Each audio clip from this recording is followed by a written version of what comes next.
Thanks for staying with us. Join us to discuss notable series of infections affecting men, women, and children. Is an infectious disease physician, head of infectious disease unit, Department of Medicine, Lagos University Teaching Hospital, Idiaraba, Lagos, Dr. Iorhen Akase. Welcome to the show, Doctor. Thank you very much. I'm happy to be here. Yes. So when we hear of infections, one of the things, especially family members, think is we're just trying to use as many antibiotics as possible, you know. And we have friends abroad that say, don't use antibiotics for your children, no, you know. So there's always that debate of should we or should we not. So let me start with what kinds of infectious diseases are out there, and do you encourage the use of antibiotics? Okay, so I think that's a very good question. It's something we face all the time in terms of people putting pressure that they need antibiotics. So first, to understand what causes infections. Infections are caused by living organisms, microorganisms in most cases, and there are different types. You have bacteria, which are the ones that antibiotics respond to. And then you have viruses that don't respond to antibiotics. You may also have fungi, which also don't respond to antibiotics. They have their different medications you need to do that. So, and parasites as well, and so on and so forth. So generally speaking, before you want to use an antibiotic, you want to be sure, make a diagnosis that this is a bacteria causing this infection. But if it's not a bacteria and you go start giving antibiotics, what they're doing is you are not treating infection, and then you're exposing children and even adults to antibiotics unnecessarily, which again has its own big issue. So first and foremost, is to understand what is causing the infection. It may be a bacteria, it may not be a bacteria, and if that's the case, you are going to be treating, all wrong. So that's just a brief of that. Yeah. So sometimes we just see kids throwing up. They're not running any form of fever, but then they complain of a stomach ache. Yeah. And then when you go to the hospital, it's not malaria, it's not typhoid, and we hear infection. And most of the time, we don't get to hear the name of the exact infection. Yes, so I just hear infection. They will treat you and say infection. So explain to us, especially when it comes to stomach issues for children, what sort of infection could that be? Okay, yeah, so, I mean, it's actually not right for a doctor to just tell someone infection, and leave it at that. People need to understand exactly, and that's why sometimes communication, in the practice of medicine, communication is central. You need to carry your patients along and their relations as well, so they understand exactly what you are dealing with. So in children, for example, when it comes to stomach issues, the commonest organisms are viruses. Rotavirus is one, and others as well. So, and these don't respond to antibiotics. So if a doctor is seeing your child, and as a doctor, you want to look out for, there are signs of infection, quite all right. You need to look out for them, both in history taking, we ask questions, and then examine the child, and take samples for lab testing. It is when you put all of this together that you can make a diagnosis. So sometimes you need to communicate clearly, whether you're thinking of a bacterial infection, whether you're thinking of a viral infection, or you're thinking of a parasitic infection or a fungi, so parents understand exactly why you feel they need antibiotics or why you feel they don't need antibiotics. And in some cases, it's parents that people under pressure, put doctors under pressure. Oh, you are not giving antibiotics, you need to give an antibiotic. So, but I feel that if the communication is good, everybody understands what exactly the doctor is treating, and then everybody's carried along. Right. So cold, like all of us here are parents. So children and cold seem like a norm. There's a season when everybody is this sneezing, coughing, sore throat. And I always feel like Nigerians are too quick to giving antibiotics. So I wait it out. Like these things would go by itself. I would like you to help us clarify the right approach towards this. When you notice those symptoms, what should be the first response? Should we just say, go and get amoxil or go and get erythromycin, something? All of us now are pharmacists because we know all the drugs. Please advise.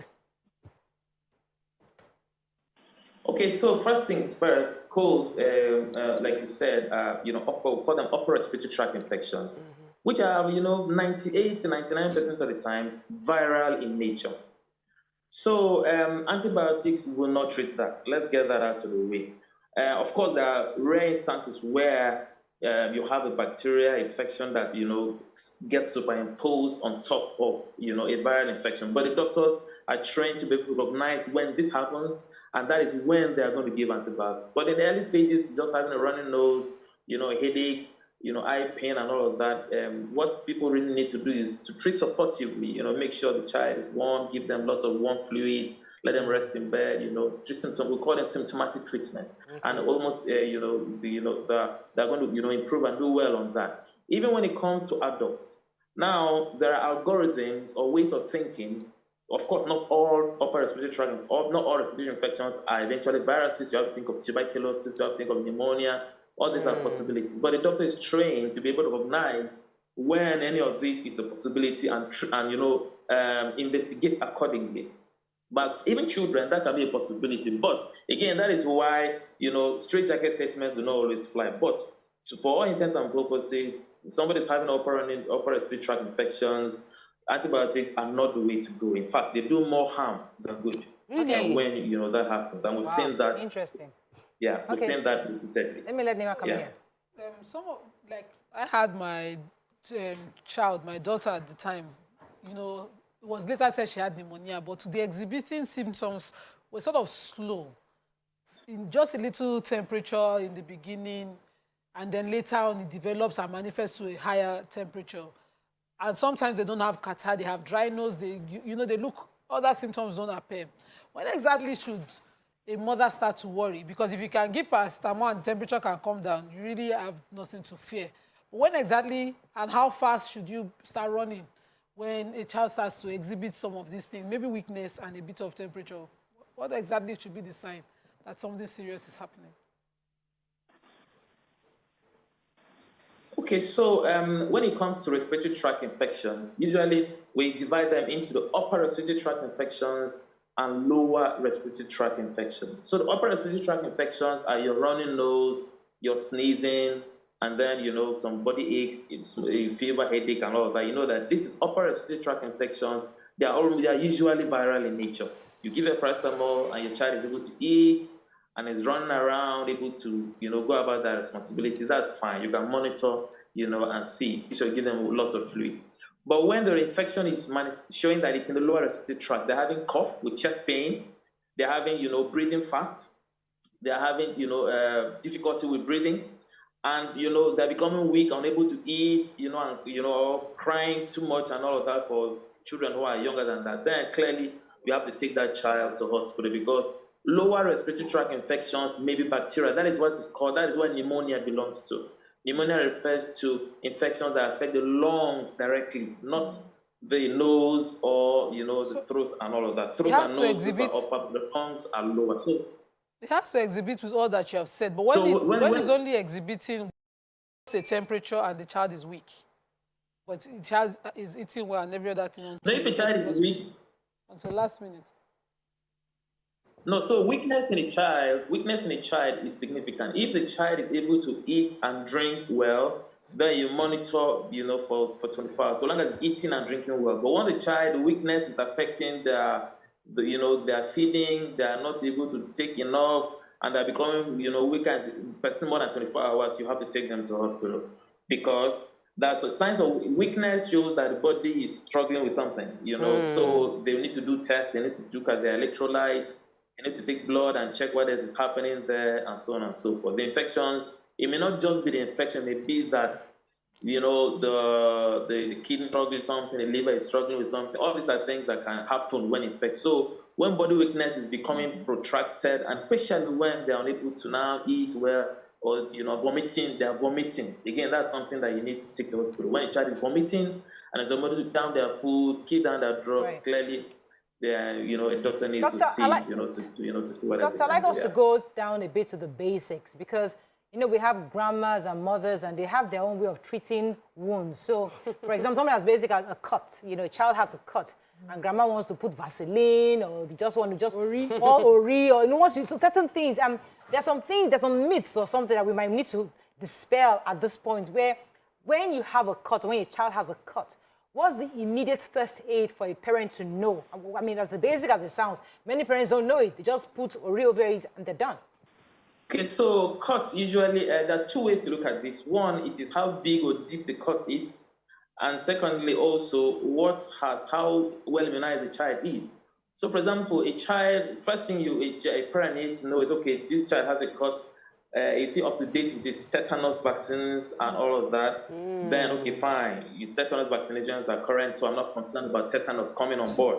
So that's the first step. The second step is, okay, how deep is this cut? If it's just a scratch, the parent just needs to clean the wound, okay, and clean the wound with people have TCP at home, or and all of that. Just clean it, and leave it open. But if it's a deep wound that is exposing, you are seeing skin is hanging, you are seeing some meat under there, then clearly that needs to either be sutured or at least dressed and covered up. Because if it's the deeper it is, the more but does Ori and Vaseline work? For those nice words, does Ori and Vaseline work, doctor? No, so Vaseline usually is not advised for to put Vaseline on an open wound because number one, that wound is not sterile. So once you close it with Vaseline, you are blocking whatever organism is in there and locking it inside.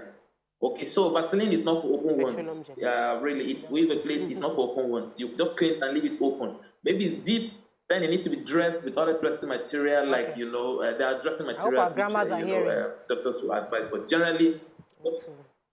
Please, So usually, if your wound is just superficial and just a scratch, clean with spirit or TCP and leave it open. If it's deeper than that, you need to take the child to the hospital. Okay. Right. Please, I just on a production set that my makeup outfit was working on, they lost one of the cameramen due to tetanus. And, it just never occurred to me until you mentioned it again now that open wounds, I want you to just give us more information regarding it. So what is the tetanus, what's the range, the time range for taking each tetanus injection?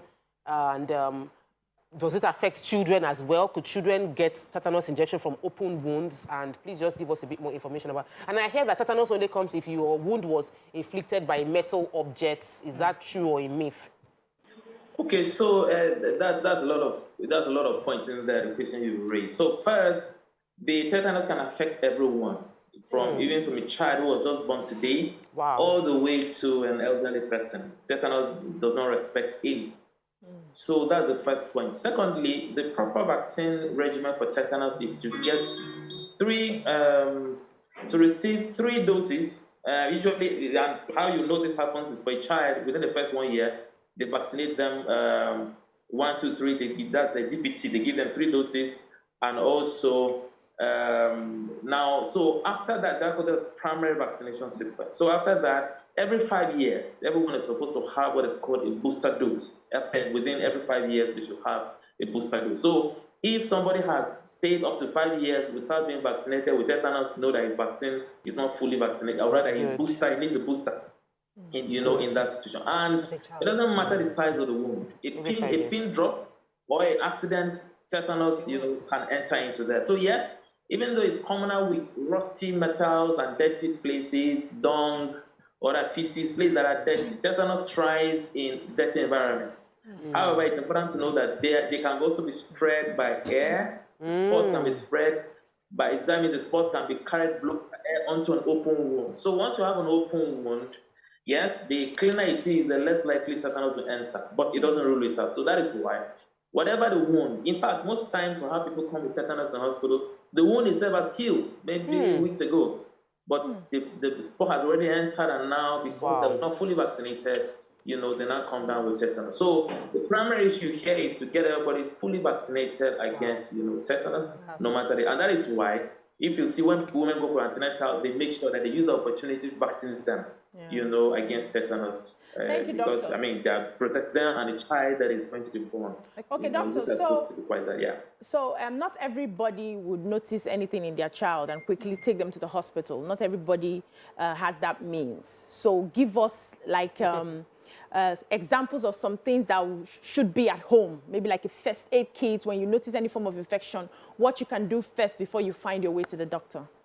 Okay, so usually the signs, many mothers know the signs of infection would be a fever, body aches, joint pains, either vomiting or some, mild running nose or a mild cough here and there. Mothers know when children are having some fever. So what you need to do first is to control. You don't want that fever to be too high. You want to do what is called tepid sponging. You put a cloth in just room temperature water, and clean the baby down to make sure the fever is not that high. Paracetamol can also do this, but you know that this is just like cutting off the leaves. The tree is still there. Whatever is causing the infection, is still there.